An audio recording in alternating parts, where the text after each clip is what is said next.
సువార్త 19వ అధ్యాయము 17వ వచనం. యోహాను సువార్త 19వ అధ్యాయము 17వ వచనం.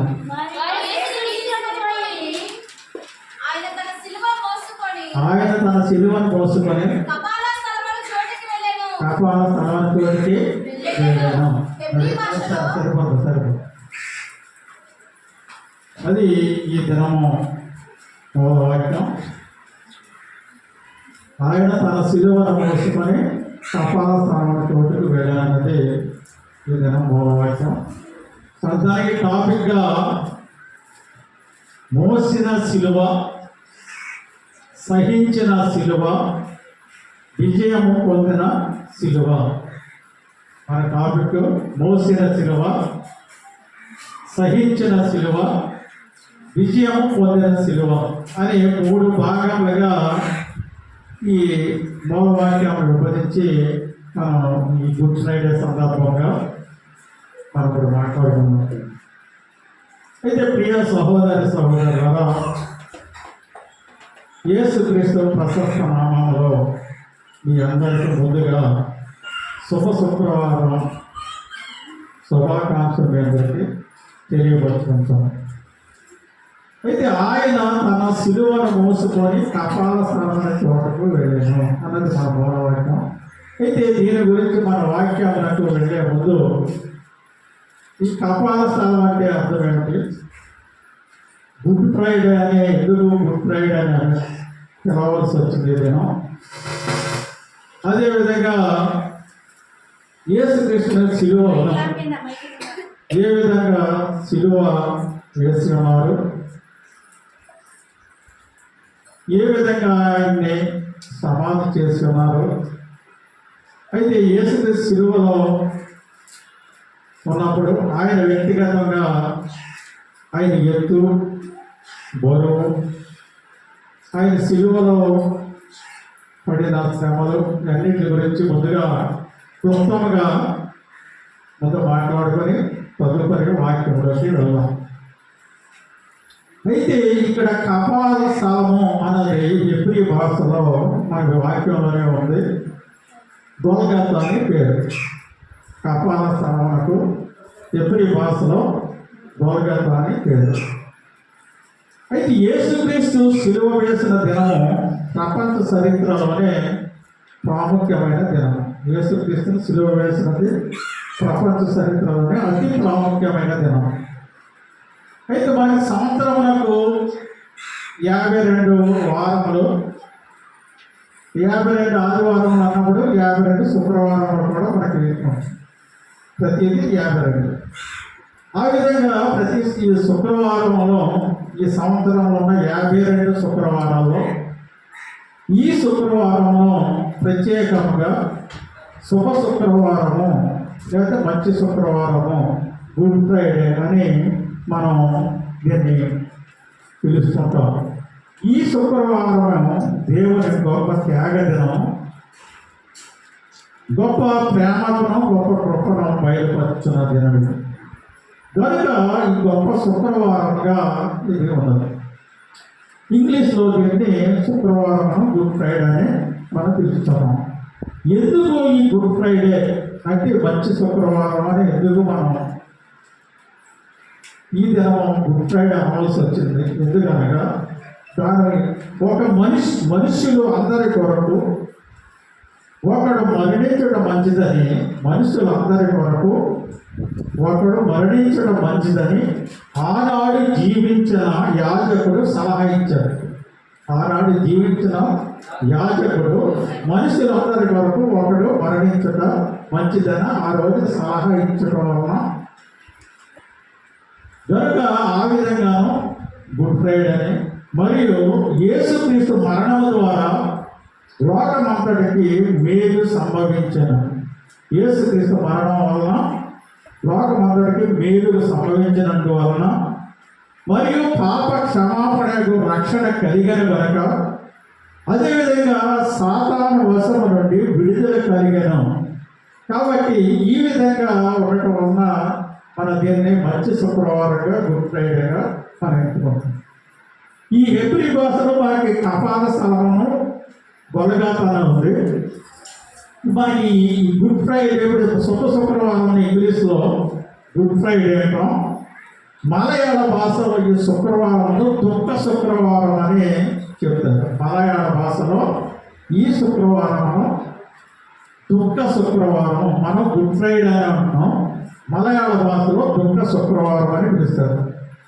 క్రీస్తు శ్రమ ఆయన అనుభవించిన వేదనలో వేదనలను తలంచినప్పుడు మన హృదయము దుఃఖముతో నిండిపోవచ్చున్నది.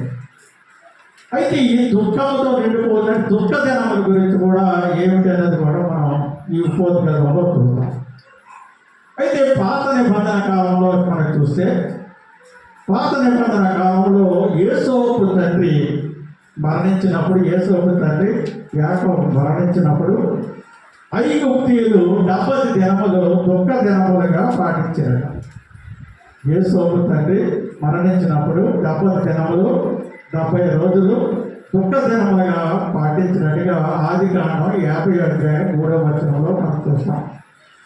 అదేవిధంగా అహరోను చనిపోయినప్పుడు ఇజ్రాయేలీలు కుటుంబీకులందరూ 30 దినములు దుఃఖ దినములుగా పాటించినట్లుగా సంఖ్యాకాండం 20 అధ్యాయము 29వ వచనంలో మనం చూస్తాం. అదేవిధంగా మోసే చనిపోయినప్పుడు మోసే చనిపోయే సమయానికి ఆయనకి 120 సంవత్సరాల వయసు. అతని సత్తువ తగ్గలేదు, దుష్టు మాన్యము చూపు కూడా తగ్గలేదు. అయితే మోసే గురించి ఇజ్రాయేలీలందరూ మోయాబు మైదానంలో 30 దినములు దుఃఖ దినములుగా పాటించడం జరిగింది. ఈ విధంగా దుఃఖ దినములు పాటించడం జరిగింది. మనకందరికీ ఈ శుక్రవారము జ్ఞాపక చేసుకునే దినముగా ఉంది. సంవత్సరం అందరిలో ఈ దినమున ప్రభువు శ్రమ మరణమును ప్రేమతో మనము జ్ఞాపకము చేసుకుంటున్నాం. అయితే ఈ గుడ్ ఫ్రైడే అంటే ఇంతవరకు మనకు శ్రమ దినముల కింద గత వారం రోజుల వరకు శ్రమ దినాల కింద మనం చూసాం. ఇవి కొన్ని చర్చిల్లో అయితే, కొన్ని స్థానిక సంఘాల్లో అయితే శ్రమ దినాన్ని ప్రత్యేకంగా వాళ్ళు ఉపవాసాలు ఉండి వాళ్ళ ప్రార్థనతో చేస్తారు. ఉపవాసాలు ఉండటం, నియమ నిబంధనలు పాటిస్తారు. కొన్ని చోట్ల అయితే, కొన్ని సంఘాలు అయితే ఈ మాంసాహారం, శాకాహారం తప్ప మాంసాహారం కూడా తినరు. చాలా కట్టుబాటులతో చాలా సంఘాల్లో ఉంటాయి. కొన్ని సంఘాలు అటువంటివి ఉంటాం. అసలు శ్రమదినం అంటే ఏంటో అసలు తెలియజేస్తున్నారు సంఘాలు. ఆ విధంగా ఇచ్చేస్తారు. కాబట్టి ప్రియ సంఘమా, ప్రభు యేసుక్రీస్తును శుభ శుక్రవారం దినమున ఉదయం 9 గంటల నుండి సాయంకాలం 3 గంటల వరకు ఆయన సిలువ వేసినప్పుడు, సిలువలో ఉండి 3 గంటల ప్రాంతంలో ఆయన మరణించినట్లుగా మనం తెలుసుకుంటాం. అయితే వాక్యమునకు వెళ్ళే ముందు ప్రభు యేసుక్రీస్తు ఏ విధంగా సిలువ వేయబడను, మరియు ఏ విధంగా సమాధి చేయబడను, యేసుక్రీస్తు యొక్క వివరములన్నీ తెలుసుకుని తదుపరి మన వాక్యంలో చూద్దాం. మొట్టమొదటిగా ఆయన ఏ విధంగా సిలువ వేసుకుంటూ ఆయన వ్యక్తిగతంగా చూసినట్లయితే, ప్రభు అయిన యేసుక్రీస్తు ఎత్తు 5 అడుగుల 11 అంగుళముల ఎత్తు గల మనిషి. మన ప్రభు అయిన యేసుక్రీస్తు 5 అడుగుల 11 అంగుళముల ఎత్తు గల వ్యక్తి. ఆయన బరువు 85 కేజీలు. ఆయన బరువు సిలువ వేసే కార్యక్రమంలో పాల్గొన్నప్పుడు, సిలువ వేసిన సమయంలో పాల్గొన్న సైనికులు 350 మంది సైనికులు ఈయన సిలువ వేసే క్రమంలో పాల్గొన్నారు. 350 మంది రోమి సైనికులు. గుర్రపు రౌతులు 50. ప్రభు సిలువ మోస్తూ ఆయన మోస్తూ ఈ కపాల స్థానానికి చేరే లోపల 3 సార్లు ఆయన కింద పడటం జరిగింది. ఆ సిలువ బరువు ఎంతంటే 150 కేజీల బరువు అయింది సిలువ. ఆ సిలువ ఆయన భుజాల మీద కాడిని మోసుకున్నాం. ఆ సిలువ 150 కేజీలు బరువు అయితే దాని ఎత్తు పొడవు వెడల్పులో ఎత్తు ఏమో 15 అడుగులు, వెడల్పు 8 అడుగులు కలది సిలువ.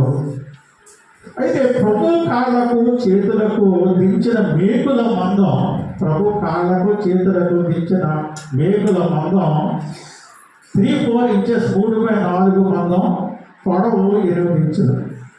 తలలో దించిన ముళ్ళు 17, అయిన సిలువ బ్యాంకి కార్చిన రక్తం 65 లీటర్లు.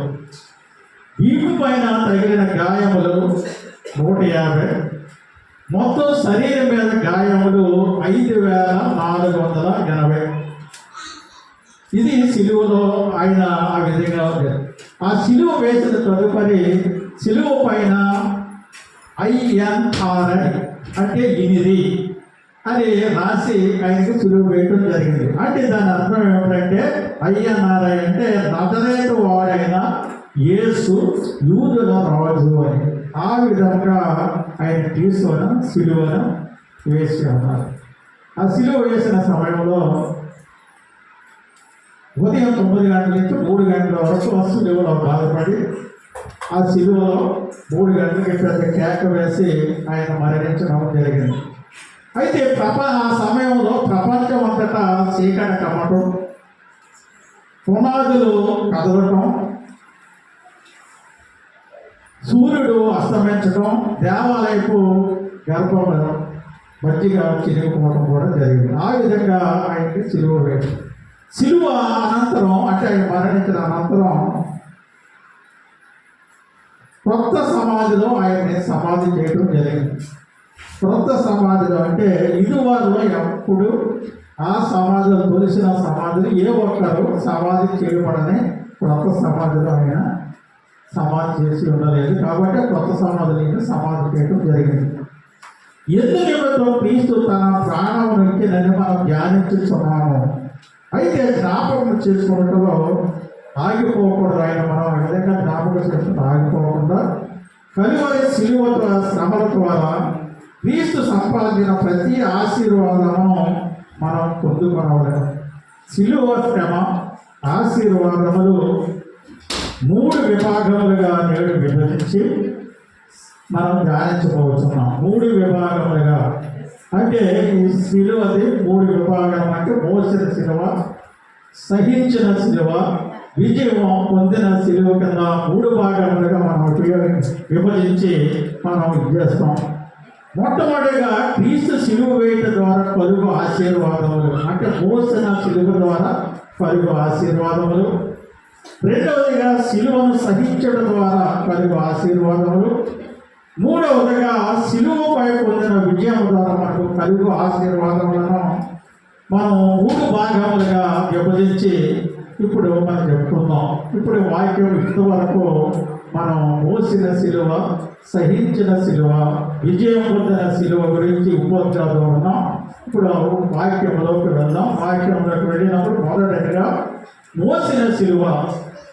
ఆ మోసిన సిలువ ద్వారా మనకి కలిగిన ఆశీర్వాదాలు ఏమిటి అది చూద్దాం. దాని తదుపరి రెండవది సహించిన సిలువ గురించి, ఆఖరిగా విజయం పొందిన సిలువ గురించి చూద్దాం. మొదటిగా మోసిన సిలువ. ఆయన తన సిలువను మోసుకొని వెళ్ళాను. అంటే ఆయన తన సిలువను మోసుకొని వెళ్ళాను. మోసుకునే మాటకు ఇది యోహాను సువార్త 19వ అధ్యాయం 17వ వచనంలో ఉంటుంది. ఆయన తన సిలువను మోస్తే మన మూలవాక్యం. అయితే మోసుకునే మాటకు ధ్యానించండి అని అర్థం. అయితే యేసు సిలువ రూపంలో మోసినది ఏమిటి? యేసు సిలువ రూపంలో మోసినది ఏమిటి?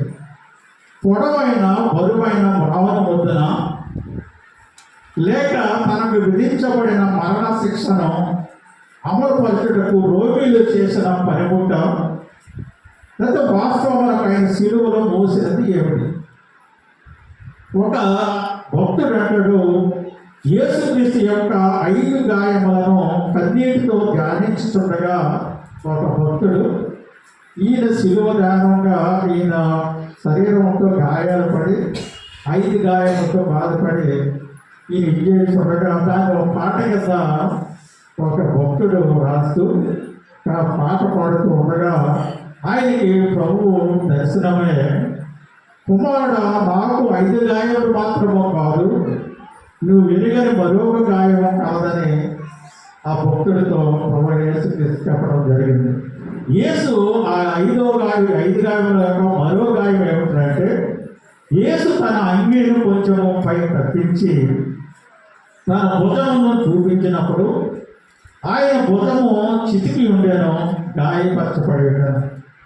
అప్పుడు యేసు ఇట్లా అంటున్నాడు, సిలువ మోసిన భుజములో, నేను సిలువ మోసిన భుజంలో మీకొక నలిగిన భుజం మీద మీకొక స్థలము కలదు అని, తండ్రి తన బిడ్డను మోయించిన ప్రకారము నీ చింత దుఃఖము యావత్తు నా భుజముల మీద మోయనిమ్ము అని ప్రభువైన యేసు చెప్తున్నాడు. ఆ తర్వాత మరో గాయం గురించి. అయితే ఆయన భుజం మీద ఏం మోస్తారు, ఆయన భుజం మీద ఏం మోస్తారు అనేది ఇప్పుడు 1 by 1 మనం చూద్దాం. ఒకదాని తర్వాత ఒకటి. ఆయన భుజం మీద ఏం మోసారు అందరికీ మొదటిగా ఆయన భుజం మీద పాపము మోసాను. SI 53:12. ఇప్పుడు మనం స్తుతి ఆరాధనలో మనం 53 అధ్యాయం గురించి చదివిన దాంట్లో 13:53-12. అతడు తన ప్రాణమును దారబోసాను, తన అతిక్రమలు చేయవారు ఎంచబడిన వాడయ్యను, అనేకల పాపములను భరించాను. ఆ విధంగా ఆయన పాపమును మోసాను. పాపము యొక్క బరువు మరింత ఎక్కువగా ఆది మానవుని ప్రాణమును పాతాళమునకు ఈడ్చుచున్నది. అది భారమైన సిలువుగా మారి క్రీస్తు భుజములను గాయపరిచాను. ఆయనే లోక పాపమును మోయు గొర్రె పిల్ల. రెండవదిగా సాతాను పాపములను ఆకర్షణీయముగా చూపుతున్నాడు. సాతాను పాపములను ఆకర్షణీయముగా చూపుచూ పాపము చేస్తున్నాడు. పాపములో ఒక మైకము ప్రేరేపించు సంతోషం ఉన్నట్లుగా చూపించుతున్నాడు సాతాను. ఆ విధంగా కూడా మన సాతాను మన పాపం చేస్తున్నాడు. ఉదాహరణకు సీమలు తేనెను ఆశించి ఆ తేనె దాంట్లో అందులో పడి అవి మళ్ళీ బయటకు రాలేక చనిపోవచ్చు. అదే ప్రకారము మానవుడు లోకము చూపించు ఆశ ఇష్టలను కోరుకొని పాతాళమున పడి మరణించుతున్నాడు. అదేవిధంగా మరొక ఉదాహరణ చూస్తే, ఒక పట్టణంలో ఒక రాజు ఉన్నాడు. అతడు సమస్త జీవరాశులకు సహితము న్యాయం చేసి పడ్డ రాజు. అయితే అతనికి ఒక రోజు తన ఏకైక కుమారుడు యువరాజు రథం ఎక్కి వెళుతుండగా ఆ రథం క్రింద ఒక లేక దూడ క్రింద పడి చనిపోయింది.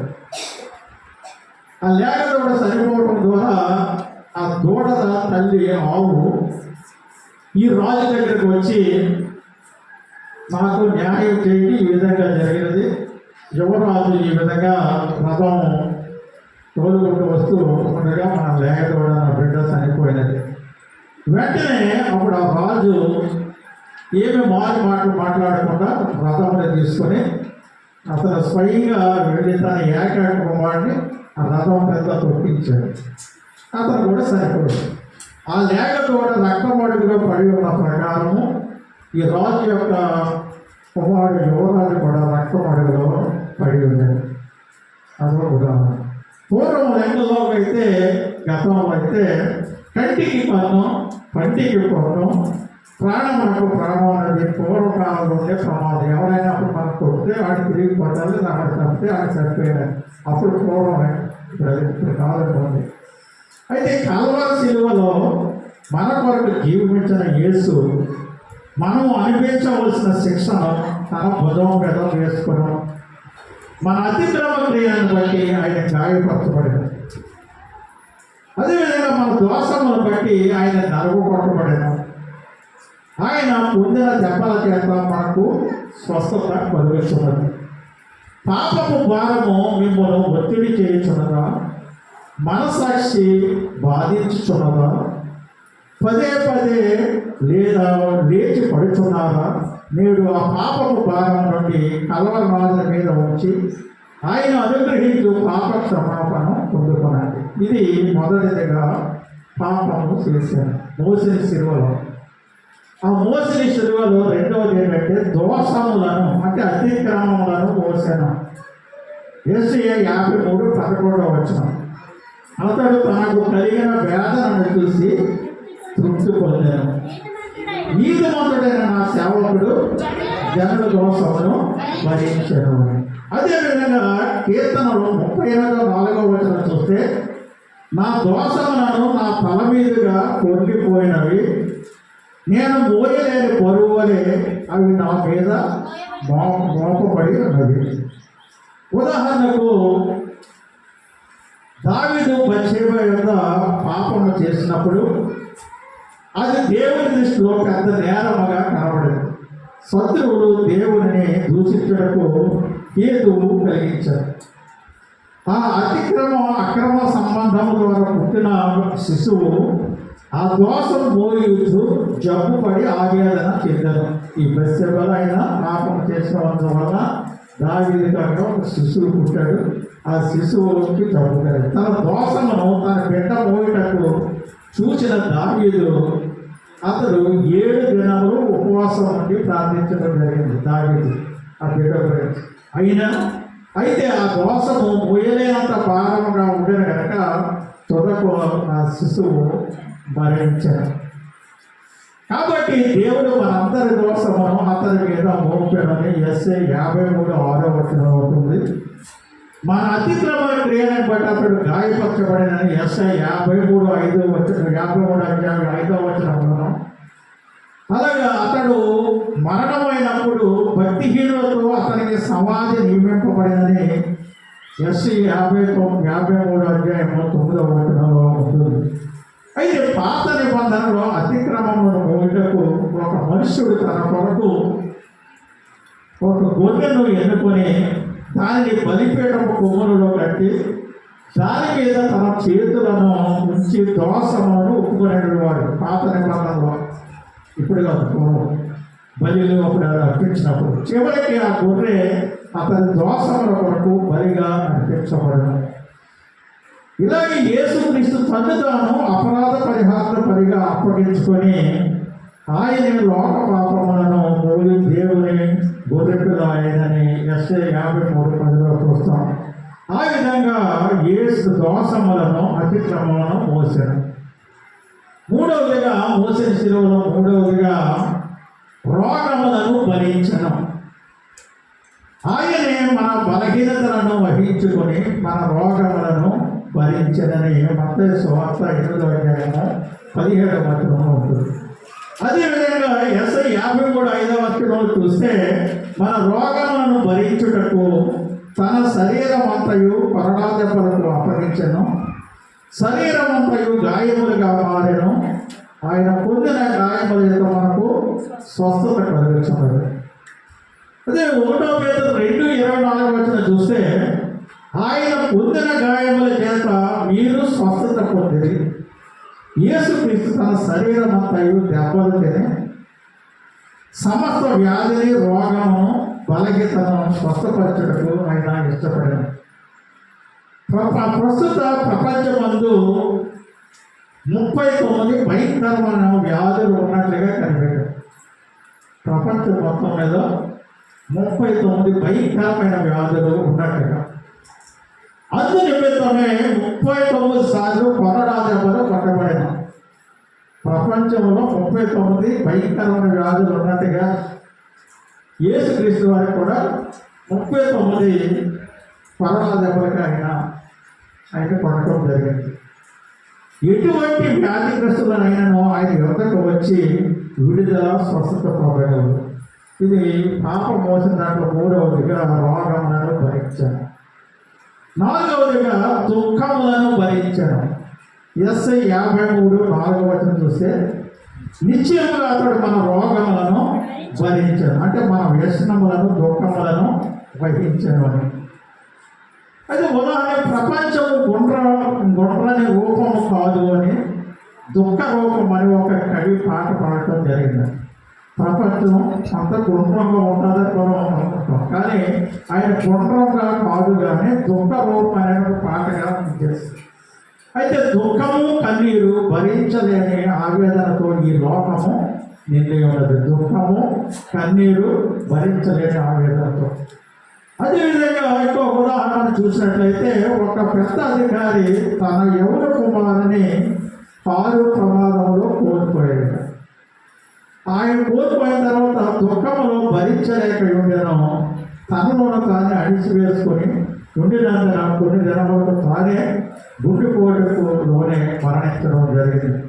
కాబట్టి మన దుఃఖమును మోయుటకు క్రీస్తు ఉండగా మనం ఎందుకు వ్యర్థముగా దాన్ని పోయేవాళ్ళం? అది ప్రశ్న. మనము నడుచు మార్గము దేవునికి తెలియను, మన దుఃఖము ఆయనకు తెలియను. మన కొరకు ప్రాణమిచ్చిన క్రీస్తు మన కన్నీరు యావత్తు తుడిసి దుఃఖమును సంతోషముగా మార్చను. ఇది 4వదిగా దుఃఖమును భరించను. 5వదిగా శాపము మోసాను. క్రీస్తు మన కోసము శాపమై మనను ధర్మశాస్త్రం యొక్క శాపము నుండి విమోచించాను. గలతీ 3:14 చూస్తే, మానవు మీద వేలాడిన ప్రతివాడును శాపగ్రస్తుడని వ్రాయబడి ఉన్నది. మానవు మీద వేలాడిన ప్రతివాడును శాపగ్రస్తుడని వ్రాయబడి ఉన్నది. అదేవిధంగా ద్వితీయోపదేశకాండం 23:5 చూస్తే, నీ దేవుడైన యెహోవాకు నిన్ను ప్రేమించాడు. అక్కడ కనుక నీ దేవుడైన యెహోవా నీ నిమిత్తం ఆ శాపమును ఆశీర్వాదముగా చేశాను. ఇక మీదట శాపగ్రస్తమైన ఏదియో దానిలో ఉండదు. అదే ప్రకటన గ్రంథం 22:3 చూస్తే, దేవుని యొక్కయు గొర్రెపిల్ల యొక్కయు సింహాసనము దానిలో ఉండును. మన మీదికి రావాల్సిన శాపములు ముండ్ల కిరీటముగా యేసు శిరస్సు మీదకు వచ్చాను. ముళ్ళు అనేది శాపం యొక్క చిహ్నము, గుర్తు. ముళ్ళు అనేది శాపం యొక్క గుర్తు. ఒక చెట్టు పండును భుజించినందున మానవ కోటికి శాపం వచ్చిన ప్రకారం ఆనాడు ఒక చెట్టు పండు భుజించిన ప్రకారం ఉన్నందున మానవ కోటికి శాపం వచ్చిన ప్రకారం యేసు శిలువ మీద వేలాడుట ద్వారా ఆ శాపమును విరగొట్టుటకు ఇష్టపడిన ధర్మశాస్త్రం యొక్క పాపమును తానే మోసాను. అందుకే నెహెమ్యా 13:2 అంటారు, శాపమును ఆశీర్వాదముగా మార్చిన దేవుడు అని నెహెమ్యా దేవునికి పేరు పెట్టడం జరిగింది. నెహెమ్యా 13:2. ఇంతవరకు మనం మొదటి భాగం మోసిన శిలువలో పాపమును మోసాను, దోషమును మోసాను, రోగమును భరించను, దుఃఖములను భరించను, శాపమును మోచనుడని అన్నిటి వాటి గురించి ఇంతవరకు మనం చూసాం. ఇప్పుడు 2వ భాగము సహించిన శిలువ గురించి చూద్దాం. 2వది సహించిన శిలువ. దాని సహించిన శిలువ ప్రకారం మనకు కలిగిన చూద్దాం. హెబ్రీ 12:2 ప్రకారం ఆయన తన మొదట ఉంచబడిన ఆనందము కొరకై అవమానమును నిర్లక్ష్య పెట్టి శిలువను సహించి దేవుని సింహాసనం యొక్క కుడి పారస్తున్న ఆశీనుడై ఉన్నాడు. అయితే శిలువ అనేది సహింపరాని వేదన, అవమానము, సిగ్గు, దుఃఖముతో నిండినది. నేడు వేదన లేకుండా ఆత్మహత్య చేసుకున్నట ఎట్లు అని చాలా మంది ఆలోచిస్తున్నారు. వేదన లేకుండా మేము ఎలా చనిపోతాం, వేస్తున్నాం. ఇదే వేదన లేకుండా చనిపోవటం ఎలాగని కొందరు సింపుల్గా చనిపోవటం ఎలాగని ఆలోచిస్తున్నారు. అయితే అమెరికా దేశమందు ఒక రచయిత ఆ అంశం మీద ఒక పుస్తకం రాసి ప్రఖ్యాతి చెందారు. అమెరికా దేశంలో ఒక రచయిత ఈ అంశం మీద. అయితే యేసు శిలువ యొక్క ప్రతి వేదనను అణువణువుగా సహించను, ఆ అవమానమును నిందను సంతోషంగా ఆయన అంగీకరించారు. సాధారణంగా రోమీయులు ఒక మనిషిని సిలువ వేయటం ముందుగా అతని వస్త్రములను సీట్లు వేసి దిగంబరునిగా చేసి సిలువ వేయుతారు. అది మా రాజ్య రోమీయులు సిలువ ఎవరైనా వేసినప్పుడు మొట్టమొదటిగా ఆయన వస్త్రములను చీటీల రూపంగా చేసి ఆ వస్త్రమును గురించి దిగాంబరంగా ఉన్న తర్వాత ఆయన సిలువ వేస్తాడు. యేసు అందరి ఎదుట అటువంటి పరితాపకరమైన స్థితిలో యేసు కూడా ఆ విధంగానే ఈ చేయడం జరిగింది. యేసు అందరి ఎదుట అటువంటి పరితాపకరమైన స్థితిలో వేలాడుట ఎంత అవమానకరమో అయినను దానిని ఓపికతో ఆయన సహించాడు. సిలువ వేయటకు ముందు రాత్రి గెత్సెమనే తోటలో ఆ తలంపులు ఆయనలో ఆ ఆవేదన కలిగించాను. ఆత్మలో వ్యాకులము చెందెను. తండ్రి ఈ గిన్నె తొలగిపోవుట నీ చిత్తమైతే తొలగిపోవునట్లు చేయమని కేకలు వేశారు. మొట్టమొదటగా ఆయన శరీరము వేదనతో సహించాను. ఈ సిలువ సమయంలో ఆయన వేదన పడ్డాడు. ముఖం మీద గుద్దిరి, కొట్టిరి, వెంట్రుకలు పట్టుకొని లాగిరి, ఉప్పు వేసిరి, తల మీద ముళ్ళ కిరీటము పెట్టిరి, శరీరమంతా కూడా కొరడా దెబ్బలు, చేతులలో మేకులు కొట్టబడిన స్థితి, ప్రక్కలో బల్లెపు కోటు, ఇవన్నీ ఎంతో వేదనకరం. అది ఒక రకమైతే రెండవదిగా ఆయన ప్రాణం అడగనే సిలువను సహించారు. అయితే శరీర శ్రమల కన్నా నింద అవమానము ఆయన ప్రాణం మీద దాడి చేశారు. అయితే అంతకుముందు అంటే ఆదివారము అంతకుముందు ఆదివారము అనగా గత ఆదివారము మట్ల ఆదివారం. అది ఆ మట్ల ఆదివారం దినమున ప్రజల మధ్య యెరూషలేములో ఆయన ఊరేగింపుగా గత ఆదివారం మట్ల ఆదివారం రోజున ప్రజలకు ముందుగా ఆయన ఊరేగింపుగా వచ్చారు గత ఆదివారం. కానీ ఇప్పుడు అందరి చేత విడువబడిన వాడే ఏకాకిగా ప్రాణవేదనను సహించారు. గత మట్ల ఆదివారం దినమున ఆయన అందరి ఎదుట మండలు పొంది ఈత మట్టలతో ఆయన స్వాగతం వెళ్తూ ఇవన్నీ చేసుకుంటారు. కానీ ఈ దినము అందరినీ విడిచి ఏకాకిగా ఆయన విజయపడ్డాడు. మూడవదిగా ఆయన ఆత్మలో సహించిన సిలువ కలదు. తండ్రికిని ఆయనకు మధ్య ఎడబాపు కలిగినప్పుడు ఆయన ఆత్మలో కలవరము చెందారు. అప్పుడు కలవరం చెందిన తర్వాత నా దేవా నన్ను చేయి విడిచితివి ఏమని కేకలు వేశాను. మానవ కోటి పాపమంతయు ఆయన మీదకు వచ్చినప్పుడు ఆ పాపము ఆయనకును దేవుని మధ్య ఎడబాపు పరిగెసేశాను. నా దేవా నన్ను ఎందుకు చేయి విడిచుతానికే అన్నది యెషయా గ్రంథం 59:2 ఉంటుంది. అదేవిధంగా మత్తయి సువార్త 27:46 చూస్తే ఏలి లామా సబక్తాని కేకలు వేశాను. ఆ మాటకు నా దేవా నన్ను ఎందుకు చేయి విడిస్తావని అర్థం. క్రీస్తు మీ దుఃఖములను ఎరిగిన వాడు మీ కన్నీరు యావత్తను తుడుచును. ఇది రెండవ భాగము. సహించిన సిలువ భాగంలో గెత్సెమనే తోటలో ఆయన పడిన వేదన. మట్ల ఆదివారం గురించి ఆయన చెయ్యి విడిచినంత ఎందుకు విడిచితో అనే ఆవేదనతో తండ్రిని అడిగి ఆత్మలో కలవరము చెందుట. ఇట్లా ఈ విధంగా ఆయన రెండవ దాంట్లో మనం చూస్తాం. ఇక మూడవది ఆఖరిగా విజయం పొందిన సిలువ గురించి. విజయము పొందిన సిలువ చేత జయోత్సవముతో సిలువను మోసను, సిలువను సహించాను. ఇది కొలసి 2:15 ఉంటుంది. సిలువ మార్గమున ఆయన తిరుగువాడి వలె కాక విజయ వీరుడిగా నడిచి జయమును పొందారు. లోకమును శరీరమును జయించాను, సాతాను తలను చెదగదొక్కి జయము పొందారు.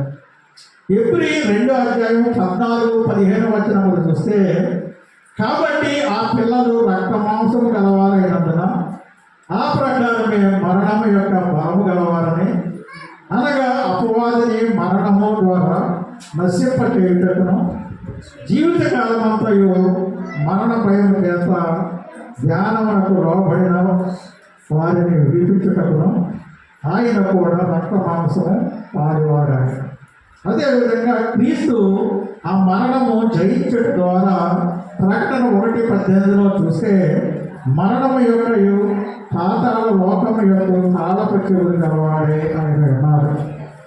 అందుకే క్రీస్తు జయము మనము స్వతంత్రించుకోవటం వలన ఓ మరణమా నీ ముళ్ళు ఎక్కడా, ఓ మరణమా నీ విజయం ఎక్కడా అని జయఘోష చేయించిన 1 కొరింథీ 15 అధ్యాయము 55వ వచనం చూస్తే, అదేవిధంగా 2 కొరింథీ 2:14 ఆయన యందు మిమ్మును ఎల్లప్పుడూ విజయోత్సవముతో ఊరేగించుచున్నాడు. కాబట్టి దేవునికి స్తోత్రం. 1 కొరింథీ 15 అధ్యాయం 57వ వచనం చూస్తే, మన ప్రభుని యేసుక్రీస్తు మూలంగా మనము జయము అనుగ్రహించున్న దేవునికి స్తోత్రం కలుగునుగాక. హల్లెలూయా. కాబట్టి ప్రియ సంగమా, యేసుక్రీస్తును సిలువ వేసినది ఆనాటి యూదులు కాదు, ఆనాటి రోము సైనికులు కాదు, మనం చేసిన పాపమే ఆయనకి సిలువ వేయడం జరిగింది.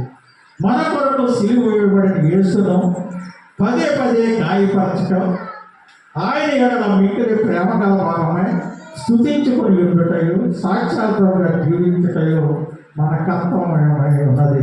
కాబట్టి ఆయన రాక కొరకు మనం సిద్ధపడి ఉన్నామా? ఇట్టి కృప దేవుడు మనందరికీ కలుగజేయునుగాక.